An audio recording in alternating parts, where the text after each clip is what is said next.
സൈക്കിളിൽ ഓഫീസിലേക്ക് ഒരു യാത്ര. പരിസ്ഥിതി ദിനാഘോഷം വേറിട്ടതാക്കി എടത്തിരുത്തി ഗ്രാമപഞ്ചായത്ത് സെക്രട്ടറിയും ഉദ്യോഗസ്ഥരും.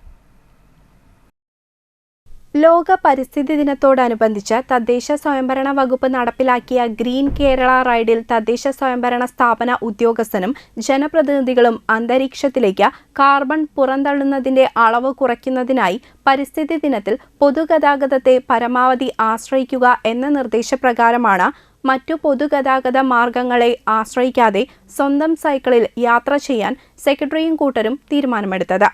ഒരു വലിയ ഇടവേളയ്ക്ക് ശേഷം സൈക്കിളിൽ യാത്ര ചെയ്തതിന്റെ ചെറിയ പ്രയാസങ്ങൾ ഉണ്ടായിരുന്നുവെങ്കിലും ഉള്ളിൽ സന്തോഷവും അതിലേറെ ആവേശവും ഉൾക്കൊണ്ടാണ് ഓഫീസ് വരെ സൈക്കിൾ യാത്ര നടത്തിയത്.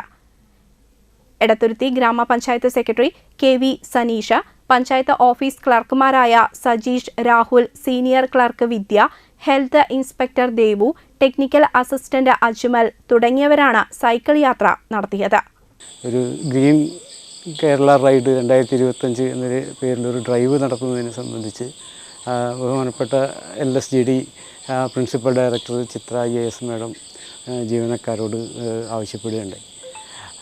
അതായത് ഇന്ന് കാർബൺ എമിഷൻ കുറയ്ക്കുന്ന രീതിയിലുള്ള വാഹനങ്ങൾ ഉപയോഗിച്ചുകൊണ്ട് ഓഫീസിലെത്താൻ കഴിയുന്നവർ എത്തുക. അപ്പോൾ അതുകൊണ്ട് ഇന്ധനം ഉപയോഗിക്കാത്ത വാഹനങ്ങളായ സൈക്കിൾ, കഴിയുന്നത്ര ആളുകൾ സൈക്കിൾ ഉപയോഗിച്ച് ഓഫീസിൽ വരണം. അല്ലാത്തവർ പൊതുഗതാഗത സൗകര്യങ്ങൾ ഉപയോഗിച്ച് ബസ്സിലോ അല്ലെങ്കിൽ അതുപോലെ സ്വകാര്യ വാഹനങ്ങൾ മാക്സിമം ഒഴിവാക്കി ഓഫീസിലെത്താനും അത്തരത്തിലൊരു ഡ്രൈവ് നടത്തണം എന്ന് ഒരു വീഡിയോ വഴി ആവശ്യപ്പെടുകയുണ്ടായി. അതിൻ്റെ ഭാഗമായിട്ട് എടത്തിരുത്തി പഞ്ചായത്തിലെ ജീവനക്കാരിൽ നിന്ന് ആ നിർദ്ദേശം ഏറ്റെടുത്തുകൊണ്ട് സൈക്കിളിൽ വരാൻ കഴിയുന്നവർ സൈക്കിളിൽ വരാനും അതുപോലെ പൊതുഗതാഗത സൗകര്യം ഉപയോഗിച്ച് വരാൻ കഴിയുന്നവർ ആ രീതിയിലും വരാനും ഞങ്ങൾ ഇന്നലെ തന്നെ തീരുമാനിച്ചു.